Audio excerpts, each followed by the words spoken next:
Okay, so a very good afternoon, everyone, and welcome to you in the second semester. So today we have Foundation of English class, and this is the first class of this semester.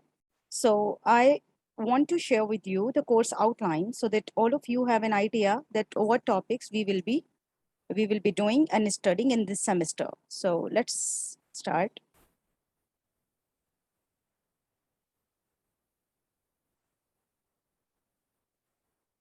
All right, so can you all see this on my screen, everyone? I hope that it is visible to you. Yes, ma'am. All right, thank you so much. Now, let's get started. Foundation of English 2, and the course number is 302. Okay. So, in this semester, we will be doing the topics which are mentioned in the course outline. Wait a minute. Have I admitted everyone? Is there anyone? All right. No. Fine. So, look at this. What is the aim, of the course Foundation of English? What is the aim and objective of the course? Is that to enhance language skills. Okay, so when we talk about enhanced language skills, how many skills do we have? Every language has its skill, all right, and I think same skills whatever the language that you are learning. So when we talk about language skills, what does it mean? Enhanced language skills means that speaking, listening and speaking, reading and writing. Okay, so these are four skills of language, and with that we also have vocabulary and grammar. So vocabulary and grammar, they are also two important components of learning any languages in the world. Okay, whether you are learning French, or you are learning Japanese, or you are learning Chinese. Okay, so and also to develop critical thinking skills. Do you know what does it mean, critical thinking skills? Any ideas? What do you understand by critical thinking skills? You can unmute and you can answer me. All right. So you are, or you can write in the chat box. I will read with your name. Who would like to tell me that what are critical thinking skills? Yes, ma'am. Yes, please. Please, yes. Ma'am, critical thinking, I think like thinking something very deeply or unique or with unique. Very nice. Excellent. What's your name? Salih Altaf. Saleha. Saleha, thank you so much for such a great contribution. Exactly, thinking critical or critical thinking is one of the most important 21st century skills. Okay, critical thinking involves thinking creatively and thinking out of the box. Have you heard that thinking out of the box? That if we are only thinking about the problem and looking at the problem from only one perspective, so definitely we are not going to have a lot of options towards the solution of that problem. So critical thinking involves a lot of other skills as well, like analysis, all right, like problem solving skills. Critical thinking is creative thinking. That, for instance, that if somebody says to you, okay, all right, if somebody gives you any information, all right, so you are not going to believe in that information just right there. What you are going to do, you are going to apply your critical thinking skills, ask questions, what, why, where, how, and then come up with your conclusion and your decision, right? So critical thinking is creative thinking. Critical thinking is thinking out of the box.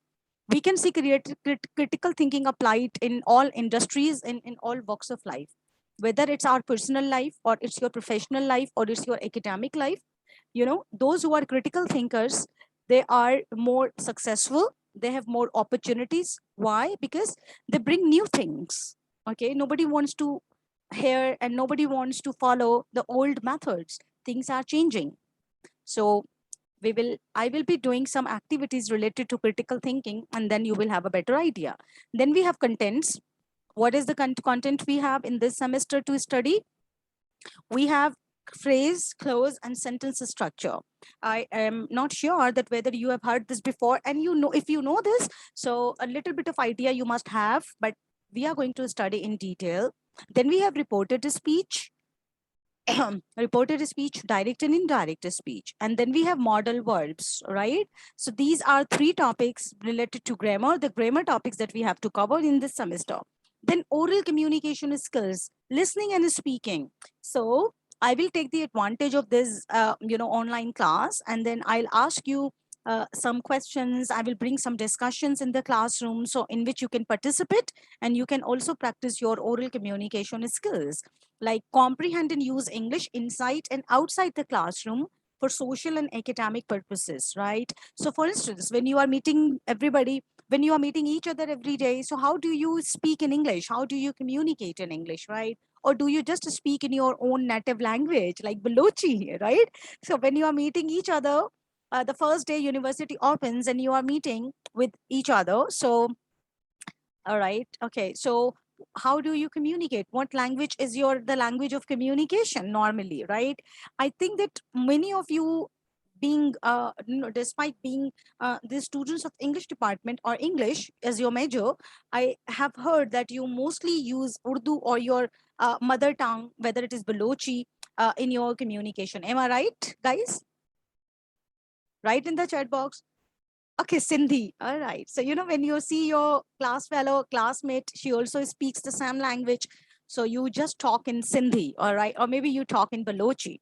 There is no harm in talking, but the language that you would like to learn, the language that you are studying, all right, the subject and the field that you are pursuing, it requires little bit of practice. So yes, there is no harm in speaking your own cultural languages. Definitely, each language is beautiful, each language has its own beauty. No problem. But yes, in your academic setting, because you are students of English department, so I would prefer that if you want to improve your English, so speak the language, the target language that you are learning or want to learn. Okay, so yeah, Sindhi, Balochi, of course, and maybe Urdu, many of you. All right. So we will be doing that as well. Now, reading and writing skills, two most important skills. So we have we will be doing exercises distinguishing between the facts and the opinions, and recognizing and interpreting the tone and attitude of the author, and the theoretical, or especially, let's talk about this number 4, generating ideas using a variety of strategies, mind map. So when you are writing an essay, so how to develop an outline for an essay, what are the main components of essay writing, what is the structure of an essay. So this way, in this semester, we will be focusing more on academic writing skills, academic writing skills, memo writing, report writing, essay writing, and then in your final semester, you will also be doing maybe thesis, dissertation, right? So academic writing is formal writing. So what are the components of academic writing and how to write better? We will also be doing that, and writing different kinds of essays like descriptive and narrative, and then vocabulary building skills. Okay, so this is the course outline. Okay, and now I want to stop share. I hope that you have now had a fair idea about what is in our course, all right, in this semester.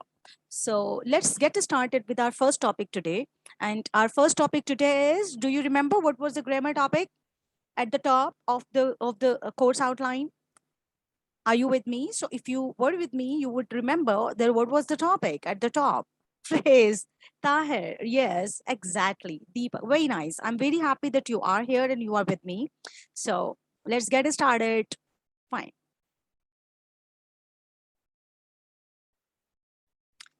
Okay. Oh, fine. So this is the all right. This is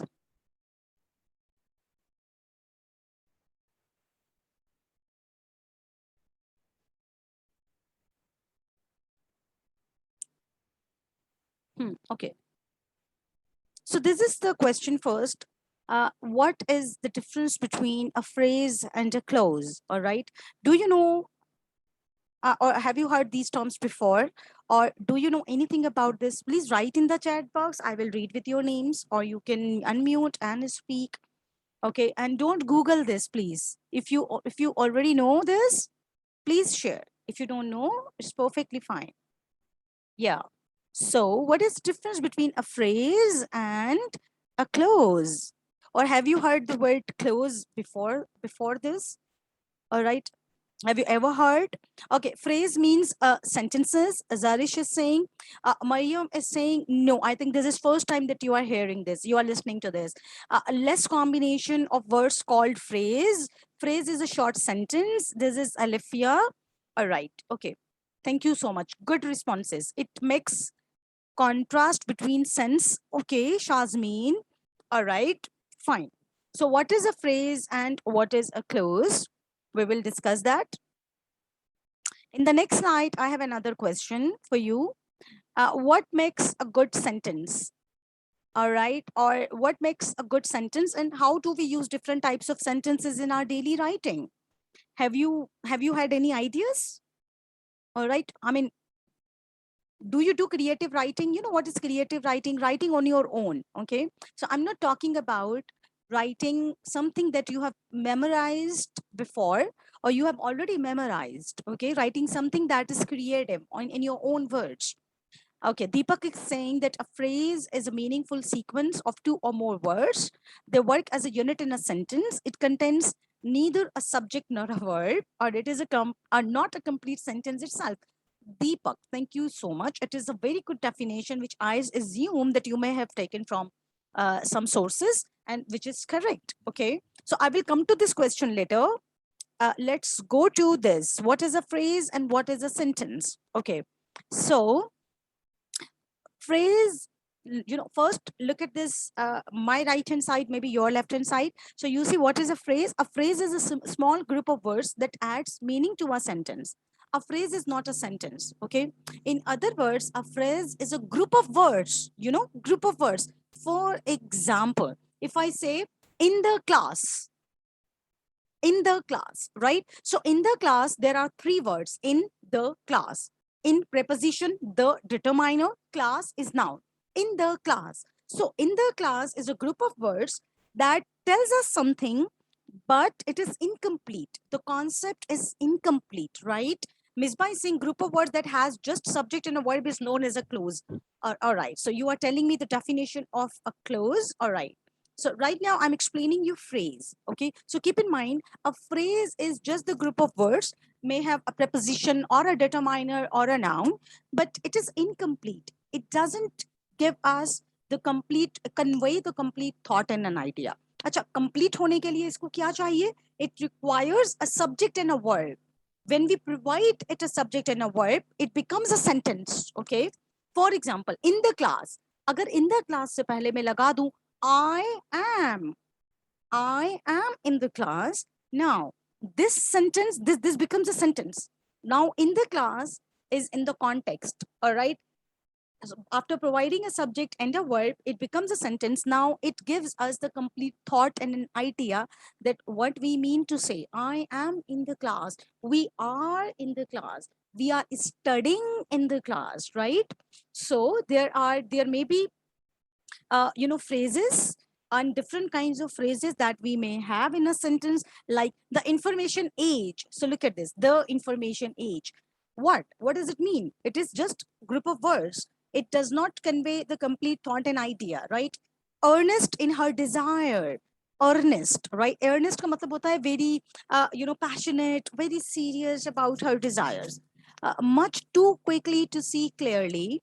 Okay, after a very long walk, right? So these examples, they are incomplete. These are examples which are not conveying the complete idea, and these are the examples of a phrase. Now, what is a clause? Look at this. A clause.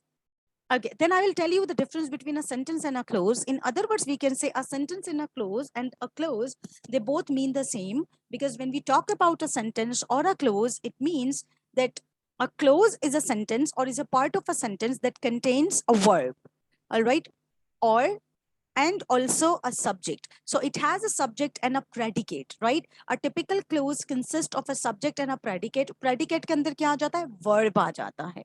The later typically a word phrase, okay? Or let me explain you in my own words. A clause is, in other words, we can say a sentence. All right, a clause conveys a complete thought and idea. It has a subject and a verb. Okay. And the phrase is only group of words that does not have a subject and a verb. Now, all these examples, look at this. He must stop laughing. So he must stop laughing. It has a subject, he. Must is a modal verb. Stop is a verb, okay? And laughing is an object, okay? So it is conveying, whose mic is unmute? Okay. So it is conveying a complete idea. It is making a sense. It makes the sense. It gives the complete idea. It stands alone, right? It means ke it is independent. It gives us a complete meaning, okay? It doesn't leave us you can say clueless. It doesn't leave us with the incomplete thought. They have done the job. Tom likes the meat, right? Tom is subject, likes is verb. We like the music that you brought. So these all are the examples of a clause or a sentence. A sentence is a sentence. Why? Because it has a subject and it has a verb, and it conveys, and it is meaningful. It gives the idea. It gives a complete thought. It conveys a complete idea. Okay. Now, before we go to the types of sentences, I would like you to do this exercise with me. Look at this. Okay, so let's do this for a practice, whether you are able to identify a phrase and a clause. Now look at this. So this is an interesting exercise that I have selected for you. Now look at this. Choose whether the highlighted part in red is a phrase or a clause, right? So what you have to do, the verse and the group of words which are written in red, all right, highlighted, in red, you have to identify whether it is a phrase or it is a clause. Okay, so I will require your high engagement in the chat box so that I can know you are with me. Okay, so faced with so many problems, I decided I decided to get professional help. Faced with so many problems, is it a phrase or is it a sentence? Or Saliha, Tayyaba, Mispa, everybody is saying it is a phrase. Let's check this out. Excellent. Good job. All right. Now, correct. Why? Because look at this. There is an explanation of this. There is no subject verb in this part, and on its own, it is not a complete thought, right? So if we just remove this, I decided to get professional help. If we remove this, only faced with so many problems is an incomplete thought. Okay. Very nice. Now, number 2, she arrived to work on time in spite of leaving home so late. All right. Deepak, Kosar, Abdul Sattar, Saleha, Tahir, Ghulam. All right. Everybody is saying that it is a clause because it has a subject and a verb. She arrived. Close. Good job. Good job. That is why I brought this exercise so that you can practically observe how these phrases appear in the sentence, right? Before taking medicine, any medicine, I always speak to my doctor. Number 3, I always speak to my doctor. So, okay, everybody is saying a clause. Only one I just spotted in the chat box that said it as a phrase, but it isn't. Okay, so let me just, click it as a clause. You all are right. Okay, now look at this. Phrase can be as short as possible, right? It can be as shorter as possible. Why? Because look at this, the other number 4, we will only do 5, right? Mark has lived outside of his country, okay, for 14 years.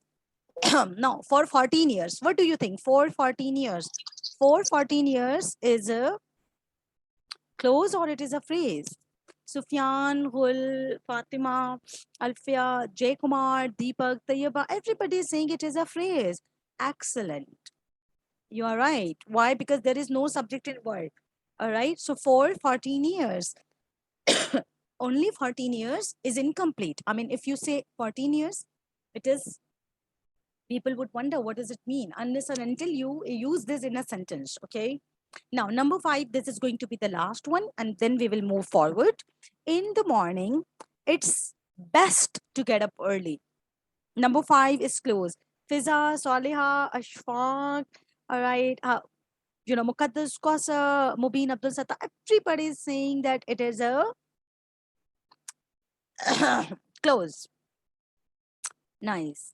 I appreciate that. Okay, thank you so much, everyone, for your participation. Now we are moving forward to the types of sentences. I hope my PPT is visible, okay, to you. Now let's talk about the types of sentences.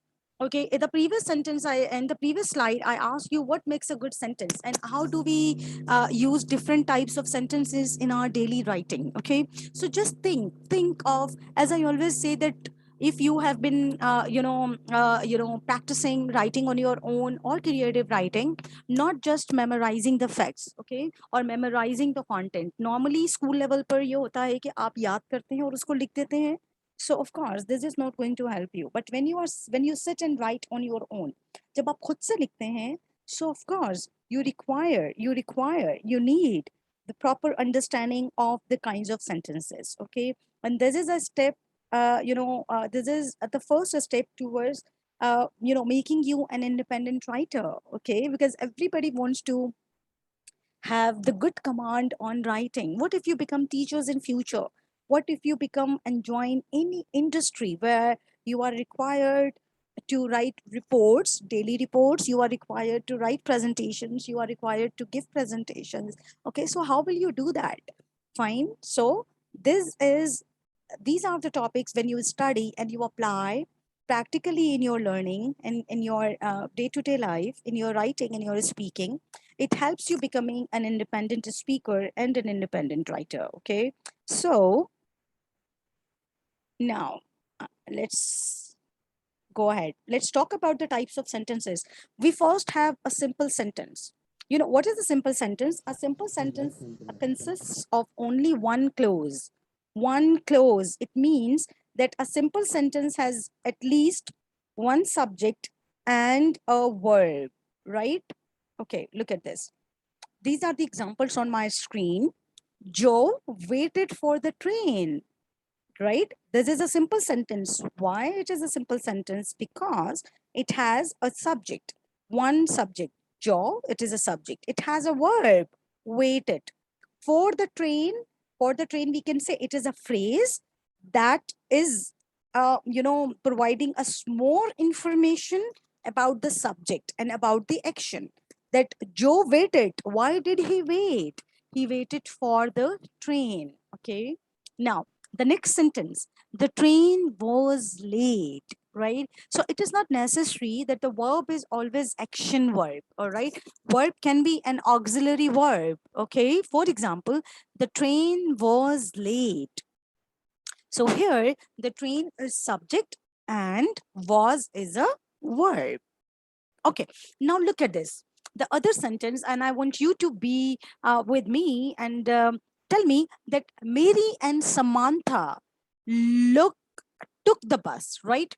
So here, Mary and Samantha, this is when you have two nouns coming together, they become a compound subject. Okay, so subject can be one singular, one person name, and if it is like it has two person name or one name and one pronoun, like my friend and I, all right, Sarah and I. Okay, so this is called compound subject. So it is still a simple sentence. Mary and Samantha took the bus. It has a compound subject. It has a verb that is took, and the bus is object. All right. Now it can be at the subjective position, right? Two names and two nouns or the compound noun can be, at the objective position. For example, I looked for Mary and Samantha at the bus station. Okay. So I looked for Mary and Samantha. So Mary and Samantha is compound object, right? We are talking about two people. I looked for Mary and Samantha at the bus station. So I is subject and looked is verb. See how it is, how there is a different variation of, given to you regarding the simple sentences. So a simple sentence is when it has one subject, and one verb. A train was late. In this sentence, how was his verb? Make and explain. Okay, Seema. All right. Acha, Seema, thank you so much for bringing this question. Now, I want to share with you. All right, let me write here. Okay, I will open this.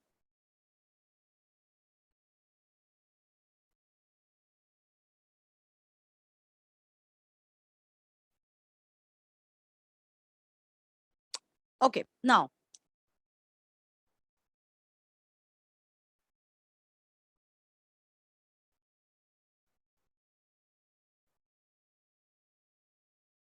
Okay, look at this. Sarah was waiting for me. I was cooking when my mom called me. Okay, now look at this. I was extremely tired yesterday. Okay, and the train was late.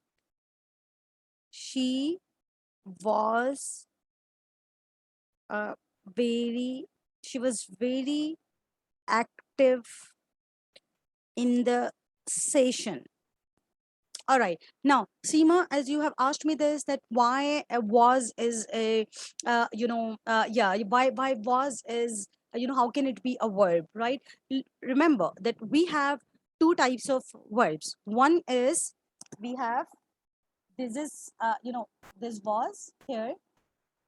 When we are using was and were and is, am, are in present continuous and past continuous, what is their function in these sentences? That they function as helping verbs, right? They don't give any meaning, but they help us identify the tense. Like this was waiting is, giving us and telling us that this is the tense and this is the sentence in past continuous. So wait is the main verb. It is the main verb, right? What are the main verbs and the action verbs? Action verbs are those verbs which show action, right? Main verb is a verb that shows action. When I say come, go, sit, cook, right? If I say just one word, you understand what I mean to say, okay? But when I say was, is, okay, when I say, are or will, only these auxiliary verbs, when I say, you will not be able to understand anything. All right, so basically they are helping verbs, they are auxiliary verbs. Now what happens that it is not necessary every time when we talk about an action. It is not necessary कि हम जितनी भी बात करते हैं अपनी life में या जो भी हम डिस्कस करते हैं वो हमारा पूरा जो कम्युनिकेशन है every time we talk about action कि ये कर रहे थे वो हो रहा था. No, sometimes we talk about things in which we use we talk about state of something, we talk about the presence of something. Like, where were you yesterday? I was at the clinic, I was at the hospital, right? So here there is no action happening, but we are telling the state, or we are telling the presence of something or someone. Where are my glasses? My, where are my specs? Specs, spectacles. Or where are my books? They are there. ठीक है? So इनको कहते हैं हम verbs to be, right? So a sentence should have either a be verb or a man verb. Both will work, लेकिन वो होना चाहिए. All right. I was extremely tired yesterday. Here, was is verb to be. We are, because we are talking about past. That's why we are using was. Tired is an adjective, right? So I was extremely tired yesterday. It means we are talking about the state. That how did I feel yesterday? How was I feeling yesterday? I was extremely tired. So this sentence here is telling about the state, right? It's not giving us any information about the action. The train was late. Here again, there is no action verb. The train was late. It means that this sentence and here the was is telling us the state state or the presence of something. All right, whether something was there or something was not there. Were you there at the party yesterday? I didn't see you. No, I wasn't there. I actually got late at my work, so I couldn't join the party. Okay, she was very active in the session. Again, how was she? Is that okay? I hope it clears. Seema, does that answer your question? Yes. Yes, Seema. Yes, I gave you example. Every time we don't talk in action, all right? And every time no action is taking place. Sometimes we compliment people. Oh, wow, she is beautiful. She is intelligent. You know, yesterday in the class, I saw Sarah. She was very active. She participated in all activities. All right. Or yesterday I saw her. She was very tired. Or I was very tired. I was hungry. Okay, I have a car, show possession. Exactly. So have can be a main verb and have can be, you know, an auxiliary verb. अगर हम perfect में have and has use करते हैं, it has no meaning. It has no meaning, you know. But when we use have in the sentence, that shows possession. Or when we say that, what are you having right now? What are you having? Are you having something? हम eating के लिए भी have का word use करते हैं, right? Okay, I was starving. So starving is a, starve is a main verb. Okay, so I was starving is past continuous tense. It is action verb. Exactly. So past continuous में अगर was आ रहा है, तो it is just telling us that the identity is helping us identify the tense. And extremely hungry. I was extremely hungry yesterday. So I, so after I finished my work, I went to a restaurant and I had, I had my lunch. Okay. So, all right, now we have 2 minutes remaining. Guys, I would request you to please come back after taking 10 minutes break, okay? And then I'll explain you the kinds of sentences, and as well as we will do an online exercise. Okay, so we have only 2 minutes remaining. I'm just leaving you with the, all right. So I actually, this session is recorded. So it will take 10 minutes to get downloaded. Okay, this video. And after 10 minutes, you all are supposed to join me. Okay, join me at 1:20. Okay, 1:20. All right. So thank you so much, everyone. And you may join with the same meeting ID. Thank you.